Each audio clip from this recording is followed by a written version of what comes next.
இப்போது சமாதான ஏஜி சபையின் தலைமை போதகர் பாஸ்டர் ஆர் கிளாரன்ஸ் மருதையா அவர்கள் தேவனுடைய செய்தியை கொண்டு வருவார்கள். கிறிஸ்துவுக்கு அன்பானவர்களே, இந்த நாளிலேயும் ஊடகத்தின் மூலமாக உங்களை சந்திப்பதில் மகிழ்ச்சி அடைகிறேன்.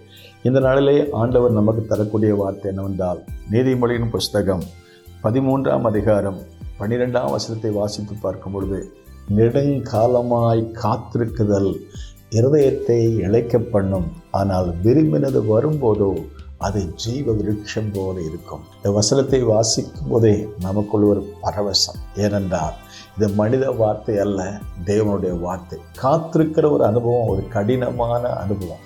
ஏனென்றால் வேகமாக போகிற ஒரு உலகத்தில் இருக்கிறோம். எல்லாமே வேகமாக நடக்கணும்னு நம்ம நினைக்கிறோம். ஒரு காலத்தில் ஒரு சமையல் சமைக்கணும்னா ரொம்ப நேரம் ஆகும், அல்லது ஒரு சாப்பாடு ஆயத்தம் பண்ணால் ரொம்ப நேரம் ஆகும். ஆனால் இப்போ எல்லாம் பார்த்திங்கன்னா எல்லாம் ஃபாஸ்ட் ஃபுட் சிஸ்டம். எப்போதும் வேகமாக வேலைக்கு போகணும், வேகமாக சாப்பிடணும், வேகமாக போகிற ஒரு காலத்தில் நாம் இருக்கிறோம். சில சமயங்களில் ஆண்டவர் காத்திருக்கும்படி நமக்கு சொல்லுவார். பொதுவாக உலக விதிமுறைகளை கவனித்து பார்த்தால் சில சமயங்களில் நீங்கள் சாலை விதிகளை கவனித்து பாருங்களேன்.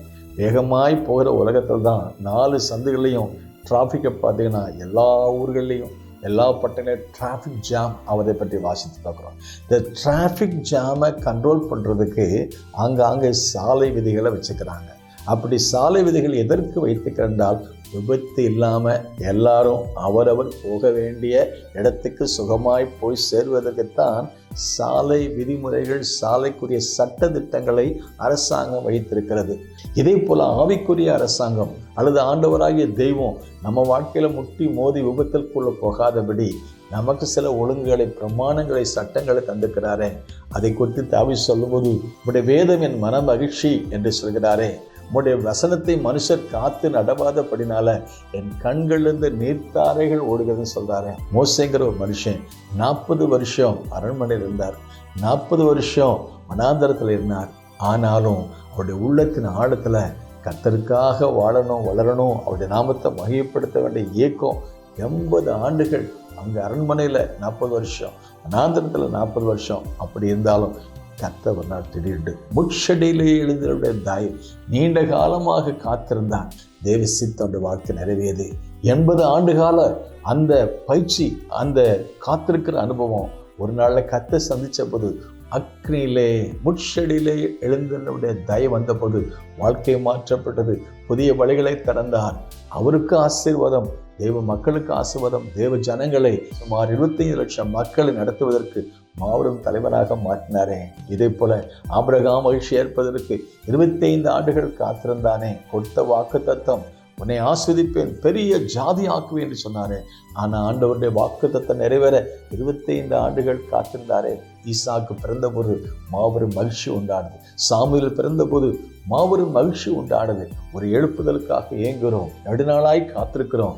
அன்றைக்கு அப்புறமுல 10 நாளாக காத்திருந்தாங்களே. காத்திருந்த பொழுது பரத்திலிருந்து ஒரு வல்லமை இறங்கியது, வாழ்க்கை மாற்றப்பட்டது. உலகத்தை அசைக்கிறவர்கள் இங்கேயும் வந்திருக்கிறார்கள். ஒரு அப்பரோம் எக்ஸ்பீரியன்ஸ் அவர்களை உலகத்தை தலைகளாக மாற்றுவதற்கு காரணமாக இருந்தது. அருமையான தேவனுடைய பிள்ளைகளே, நாமும் காத்திருப்போம், கர்த்தரின் பலனை பெற்றுக்கொள்வோம், வல்லமை பெற்றுக்கொள்வோம். நிச்சயமாகவே மாபெரும் காரியத்தை கர்த்தர் செய்வார். பொறுமையோடு காத்திருப்போம். நான் கர்த்தருக்காக பொறுமையோடு காத்திருந்தேன். ஒருவேளை 1 வருஷமா இருக்கலாம், 2 வருஷமா இருக்கலாம், 5 வருஷம், 10 வருஷமா இருக்கலாம். ஆனால் கர்த்தருக்காக காத்திருக்கும் போது புது பலன் அடைந்து கழுகளை போல சட்டை எடுத்து கர்த்தருக்காக பயன்படுவோம். May God bless you. பூமியிலே சமாதானமும் நிதியமும் உண்டாகட்டும்.